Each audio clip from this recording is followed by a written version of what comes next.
Hi everyone, it's the Rangers Review. Joshua and Chris at Ibrox ahead of Rangers against Dundee. We're quite looking forward to this one, which is a sign of how this season has changed. Optimism is always to be guarded against, Chris, when it comes to football, but Rangers have won 7 in a row. Skov Olsen is starting. So what's not to be excited about? Let's see how these 90 minutes unfold. The Rangers team, we will read you on the bench as well. It's Jack Butland in goals, James Tavernier, Nasser Giga, Manny Fernandez and Jada Magoma. Nico Raskin joined in midfield by Toshi Chukwuani making his full debut. Obviously came off the bench last week against Annan on Friday. Telo Asgard continues alongside the debut for Skov Olsen, Chris, which is exciting.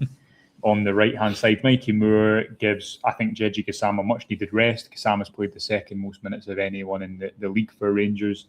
Moore starts off the left-hand side and Bojan Miovski gets the nod after his hat-trick last week. The bench, Kelly and Ciala, Aarons, Diamande, Curtis, Antman, Gassama, Bayrami, who's there for the first time in a wee while, and Danilo as well.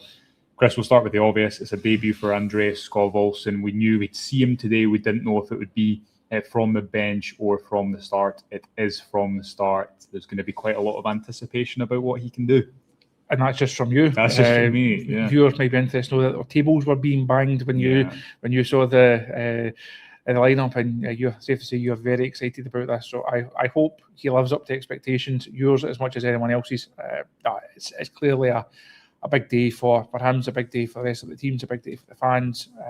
Rangers have to keep this momentum going. They have to keep this winning run going, and I think that the manager's given Skov Olsen a fair bit of build-up, even after the game the other night. Yes. Basically said he'll not solve all our problems, but these are our problems. He'll solve about 99% of them, hopefully. So it's safe to say he's coming in with a fair bit of expectation and a bit of pressure. But if you are a player of his reputation and a player of his outlay that Rangers have put into him, you have to handle that expectation. So let's not hype him up too much or write him off after 90 minutes. He's clearly going to have a big part to play in whatever Rangers go on and do over the coming months. I don't think it's any surprise to anyone that he comes straight in on that right hand side today. A lot of comments already about where Chermiti is. We will try and get clarity on that pre-match. He obviously played in midweek. Could just be a case of resting him ahead of let's not forget, a really busy schedule after the January window closes. I believe Rangers have 2 midweek games and then probably don't have one unless there's a match rescheduled until the final week of the season, quite unbelievably, given how busy midweeks normally are. So we will try and get some clarity as to what that is. Toshi Chukwuani comes in next to Nico Raskin in midfield. Are you surprised at that, Chris? Because Mohamed Diamande's been good. I guess we know Diamande's going to play away in Porto because Chukwuani and Skov Olsen too are not in the European squad. And an opportunity for him to show what he can do. I imagine it'll be a bit of a plug in and play, in that Raskin and Diamande neither have kind of been the designated sitter. They've both just fed off one another, so to speak. Did you like what you saw from him last Friday, albeit with the remembering that it was at a game against part-time opposition, but he looked quite tidy on the ball when he came on? It is very hard to tell given the opposition, and you're also coming into a game that's done from a long time out, so not an ideal opportunity for him to come in, show what he can do. This is a bit more indicative, and again, I'm not really surprised that he comes in, as he touched on there. Also, Diamande will play on Thursday night. Chukwuani can't, so it makes sense to give him this afternoon. Interested to see how Raskin shape up, as you touched on there, as one a bit more designated to sit a bit deeper and try and dictate things from that area, or do you think you've got enough of the ball, both of you, just go and try and influence the game whatever way you can? We know that Chukwuani isn't necessarily going to be someone who is sold on or welded into that number 6 area, can be effective going forward. So given it is Dundee, I know they have caused Rangers some problems already this season, but it's a game that you expect Rangers to have an awful lot of the ball, an awful lot of the attacking intent, and hopefully we can see a bit of that from him as well. Yeah, elsewhere, Moore comes in on that left-hand side. I think part of the hope that Rangers have, albeit I still think they need another goal threat in that squad before they exit the window, but part of the hope I think they have is that Telo Asgard's going to keep scoring. He's got 4 and 6, I believe, and that Mikey Moore and Jeji Gassama might benefit from competing for and sharing minutes on the left-hand side.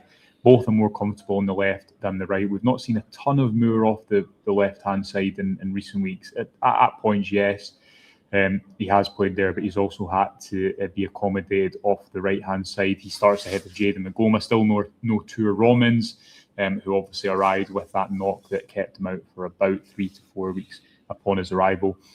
Aside from that, Chris, what else stands out?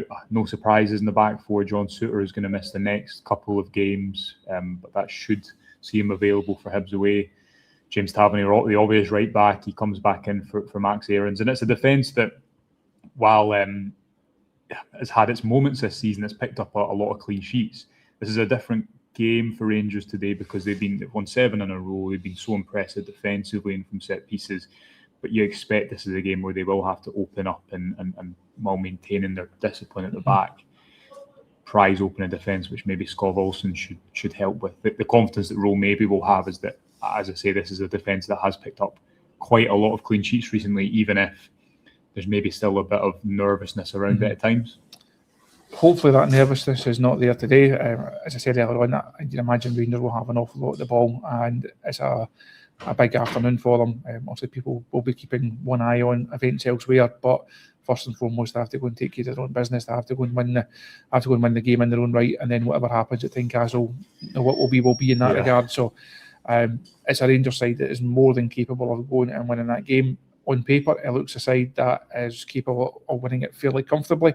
Famous last words and all that. But I think that's probably the one thing we've not really seen from a Danny Rule side. Yes. Going and giving somebody a bit of a doing. Dundee clearly are not the worst side in the league. As I mentioned, they have caused Rangers some problems already this season. But it feels like when the momentum starts to build and there's a real kind of feel good around this place, it feels like that's the kind of last thing that's missing. Can you go win the game early on and then actually go and pile it on and allow people to really get in about the goals? So time will tell if that's a prediction that's going to come through or not.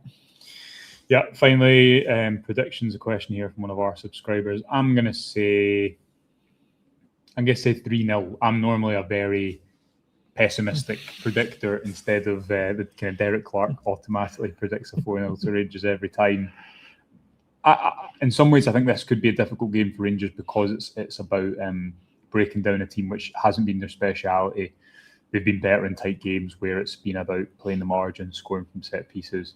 However, they're in good form. They've won 7 games in a row. The atmosphere here should be good, should be optimistic. And as you say, regardless of what happens at Tynecastle, if Rangers take care of their own business, then there should be some sort of advantage for them.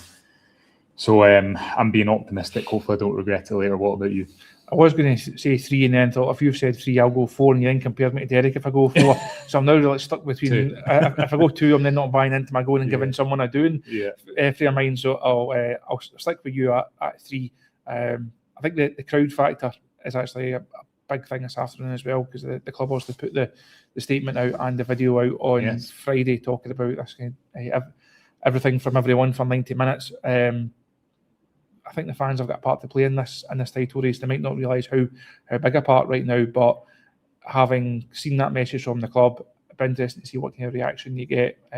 Say first 10-15 minutes, it doesn't go well. Is the crowd going to stick with it? Are they still going to give them their backing, or is it be a case of we're here to be entertained, but expect you to go and do your bit first before we start really kind of turning up the volume? So I think that'll be quite indicative as well. Let's see, we will join you at some point after the full-time whistle, going into the final week of the transfer window as well. So it's going to be busy here at Rangers Review HQ. Please like and subscribe on YouTube, and go over to the website, take us up on a subscription offer to access the best Rangers journalism at the start of this new year. Enjoy the game wherever you're watching it. We will speak to you later, and bye for now.